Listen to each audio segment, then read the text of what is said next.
তো সকাল সকাল ঘুম থেকে উঠে আমি এত এত রান্না কার জন্য করলাম। তো দেখতে থাকুন, পুরো ব্লগটা দেখতে হলে পুরো ব্লগটা দেখতে হবে, স্কিপ না করে ব্লগটা দেখতে থাকুন। তো সকালে ঘুম থেকে উঠে আমি চিকেনগুলো সুন্দর করে রেডি করে নিয়েছিলাম। তো এই তো দেখতে পাচ্ছেন আমি রোস্টটা বসিয়ে দিচ্ছি। আর আজকে আমি শুধু রোস্ট না, আজকে আমি অনেক ধরনের আইটেম করব। এখানে আমি করব গরুর মাংসের রেজালা, সাথে থাকবে চিংড়ি মাছের মালাইকারি, বড় ইলিশ মাছ, চিংড়ি, ছোট চিংড়ি দিয়ে করলা ভাজি, থাকবে ডাউল, থাকবে সালাদ এবং পোলাও, সাথে সাদা ভাত। আরও অনেক কিছু আইটেমের ব্যবস্থা করেছি। এই তো আমার রান্না প্রায় শেষ পর্যায়ে। তো সব কিছু আমি টেবিলে এনে সব কিছু গুছিয়ে রাখছিলাম। তো আজকে আমার স্কুল ফ্রেন্ড, অনেক বছর পর ওর সাথে আমার একসাথে মিট করবে এবং ওর ওয়াইফকে দেখবো। আসলে ওর বিয়েতে আমি ছিলাম না, তো আজকে অনেক দিন পর ওকে আমি আমার বাসায় ইনভাইট করলাম, ওর ওয়াইফ এবং ওর আম্মু সহ ওর বাচ্চাদের। তো আমি তো রান্না টান্না করে সব কিছু গুছিয়ে রাখছিলাম। তো আদিবা এসে বলতেছে, আম্মু কী রান্না করেছো? তো আজকে আমি আমার ফ্রেন্ডকে আমার হাতের রান্না খাওয়াবো।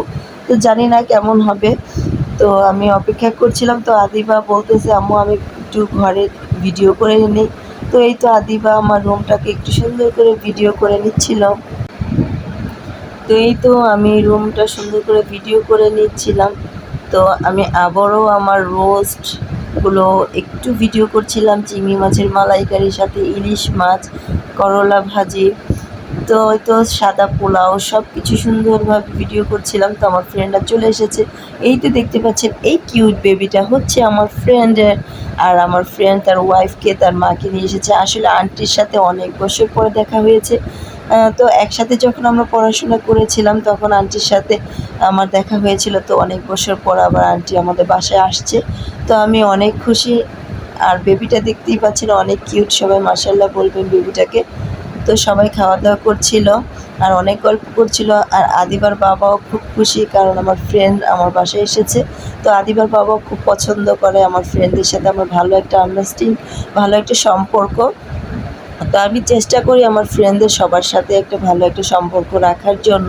যেহেতু আমরা একসাথে পড়াশোনা করেছি, তখন অনেক ফ্রেন্ডদের সাথে অনেক ভালো একটা বন্ডিং থাকতো, অনেক ভালো একটা সম্পর্ক। আসলে মাশাআল্লাহ এখনও আমার ফ্রেন্ডদের সাথে আমার এখনও সেই সম্পর্কটা রয়েছে। তো লাস্টে এই তো আমার ফ্রেন্ড আমাদের বাসায় অনেক কিছু খাবার নিয়ে এসে, দই মিষ্টি, সাথে ছিল অনেক ধরনের ফলের আইটেম। তো অনেক কিছু খাবার নিয়ে এসেছিলো। তো বিকেলে এই তো ঋতুর হাজব্যান্ড আমার বড় আপু চলে এসেছে। তো আমি ওদের সবাইকে নাস্তা দিচ্ছিলাম। তো এই তো দেখতেই পাচ্ছেন সুন্দরভাবে আমি নাস্তা রেডি। তো ঋতুরা যাওয়ার পরেই আদিবার জন্য আমি বেলপুরি নিয়ে আসলাম। আর আদিবা বেলপুরি খেতে খুবই পছন্দ করে। তো সবাই আদিবার চ্যানেলটাকে সাবস্ক্রাইব করে দেবেন। আল্লাহ হাফেজ।